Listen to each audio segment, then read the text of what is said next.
Abigail, Rory, Reuben, and Louie were best friends from college. They loved exploring new places and decided to take a winter trip to the Canadian mountains. It was supposed to be a calm and fun week away from the busy city life. Rory found an old cabin online that looked peaceful and cheap. The ad said it was in a quiet and beautiful area, deep inside the mountains. Without thinking too much, they booked it. The journey started smoothly. The snow-covered roads looked magical, and everyone was laughing, playing songs, and taking pictures. But as they drove deeper into the forest, the GPS stopped working. Their phones lost signal too. The road became narrow and dark, surrounded by tall pine trees. The wind was strong, and heavy snow began to fall. After many hours, they finally saw the cabin. It looked old and almost buried in snow. The windows were foggy, and the wood on the walls looked worn out. When they opened the door, cold air rushed out. Inside, it was dark and smelled of dust and wood smoke. There were old furniture pieces, a broken clock on the wall, and a family photo hanging above the fireplace. But something about that photo felt wrong. The faces of the family were all scratched out. Abigail touched the frame and felt a strange chill. "Who would do that?" she whispered. Louie laughed nervously, saying it was probably just kids or vandals. They decided to stay anyway. As night fell, the storm outside grew louder. The wind howled like someone crying. The cabin creaked as if it were alive. Reuben joked that the mountain spirits might be watching them, but no one laughed this time. Deep inside, all four of them felt the same thing. Something about this place didn't feel safe. The first night in the cabin was cold and silent. The fire in the fireplace burned weakly, and the storm outside grew stronger. The wind howled through the cracks in the wooden walls, sounding almost like soft voices whispering in the dark. Abigail sat near the fire, trying to stay warm, while Rory and Louie played cards on the table. Reuben was fixing his camera, planning to take pictures of the snowy forest the next day. Everything seemed normal until Abigail suddenly looked up. "Did you hear that?" she asked quietly. Everyone stopped talking. For a moment, there was only the sound of the storm. Then, faintly, a voice seemed to call her name, Abigail. It came from outside. Rory went to the window and looked out into the white darkness. The snow was falling so hard he could barely see a few feet away. "It's just the wind," he said with a shaky laugh. But Abigail wasn't sure. The voice had sounded too real, too close. Later that night, as they were preparing to sleep, Louie heard something tapping on the window. Tap, tap, tap. He turned and saw a blurry shape standing just outside the glass, like a small figure in the snow. When he blinked, it was gone. Reuben went outside with a flashlight, but there were no footprints in the snow, not even his own. Only the untouched white ground. When he came back in, Abigail gasped. On the inside of the window, there was a small frozen handprint. No one could explain it. They sat in silence, the fire flickering weakly, the wind whispering like someone trying to speak. Reuben looked at the others and said quietly, "Maybe we're not alone here." Abigail shivered. Deep down, she already knew the mountain was watching them. The next morning, the storm had slowed down, but the sky was still gray and heavy. Everything outside was covered in thick snow. Inside the cabin, the fire had gone out, and the air felt colder than ever. Rory tried to start the generator, but it wouldn't work. Louie searched for extra blankets while Abigail cleaned the dusty shelves. As she wiped one of the drawers, she found something old inside, a small leather book. Its cover was cracked and dark brown. On the first page, a name was written, William Hayes. It looked like a diary. The first few pages talked about his wife, Evelyn, and their little daughter, Lydia. They had lived in this cabin many years ago, trapped here by snowstorms every winter. At first, everything in the diary sounded normal: family dinners, chopping firewood, feeding their horse. But as Abigail turned the pages, the words became darker. William wrote about hearing whispers in the night and seeing shadows in the forest. Then one page said, Lydia talks to someone outside the window. She says it's her friend from the snow. Everyone grew quiet as Abigail read the last page. The handwriting was shaky and rushed. The storm won't stop. Lydia is gone. Evelyn says she saw her outside last night, standing in the snow, smiling. We tried to find her, but she's still here. I can hear her laughing under the floor. Reuben closed the diary slowly. That's creepy, he said. Rory tried to laugh it off, but his hands were shaking. Just then, Louie noticed something strange on the wooden floor near the fireplace. Small drawings had appeared. They looked like they were made by a child's hand, stick figures of a family holding hands. Abigail's voice trembled as she whispered, maybe Lydia never left this cabin. That evening, the storm came back stronger than before. The wind screamed around the cabin, and snow beat against the windows so hard that the glass began to shake. It was impossible to see anything outside. The four friends realized they were completely trapped.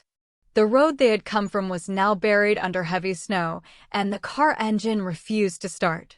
Rory tried the radio to call for help, but only loud static came through. Their phones still had no signal. We'll just wait until morning, Reuben said, trying to sound brave. The storm will stop. But deep inside, he didn't believe it. As night fell, strange knocking began at the door. It wasn't random. It came slowly and rhythmically. Knock, knock, knock. They all froze. Rory grabbed a flashlight and whispered, maybe someone's lost out there. He opened the door slightly, shining the light outside, but no one was there. The snow was smooth and untouched. They shut the door quickly and locked it. The fire flickered low and shadows danced on the walls. Louie noticed something chilling. Footprints had appeared inside the cabin, leading from the door to the middle of the room, but they stopped there, as if the person had vanished into the air. Abigail's eyes filled with fear. Someone came in, she whispered. But Rory shook his head. That's impossible. I never saw anyone. Then, from below the floor, came a faint sound like a child crying softly. They all went silent. The crying grew clearer, echoing under the wooden boards. Reuben knelt and pressed his ear to the floor. His face went pale. It's coming from under us, he said in a trembling voice. Outside, the storm roared. Inside, something else had begun to wake, something that didn't want them to leave. The next morning, the storm still hadn't stopped.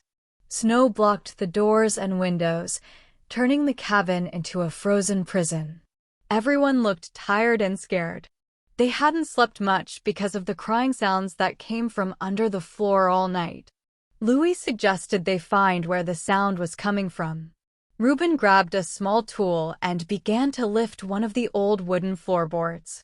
The wood creaked as he pulled it open. Beneath the plank was a small space filled with ice and dust. Inside it lay a broken doll, a child's shoe, and a tiny white dress, stiff and frozen. The air suddenly grew colder. Abigail's breath became visible like fog. She whispered, "It's Lydia's things." Before anyone could speak again, the fireplace went out by itself. The cabin was now completely silent and dark. Then, from the far corner, a small giggle echoed, soft and cold. Louie turned with the flashlight, and they all saw her. A little girl stood near the wall, her skin pale like snow, her dress torn and wet. Her hair covered half her face, and her eyes were white and empty. She tilted her head slowly and whispered, "Play with me." Abigail screamed. The flashlight flickered and went out for a moment. When it came back on, the girl was gone. But tiny wet footprints led across the wooden floor and stopped near Abigail's feet. Reuben shouted for everyone to stay close. They tried to open the door, but it wouldn't move. The air felt heavy and faint laughter filled the room, the same child's voice, echoing again and again. Rory looked toward the window and froze. Outside, in the snow, stood the same little girl, staring back at them, smiling. By morning, the storm had started to calm, but the cabin felt darker than ever. None of them spoke much. Everyone was pale and frightened. Abigail sat near the window, staring at the white forest outside. "We can't stay here another night," she whispered. "We have to leave now." Rory and Louie agreed. They packed their things quickly and decided to walk down the mountain to find help. Reuben stayed with Abigail, promising to wait a few hours before following if they didn't return. As Rory and Louie walked through the thick snow, they noticed something strange. No matter how far they went, they kept ending up near the same group of pine trees. It was as if the mountain itself was twisting around them, leading them in circles. Louie shouted in frustration, "We've been walking for hours." But their footprints kept vanishing behind them. Suddenly, Rory tripped over something hard under the snow.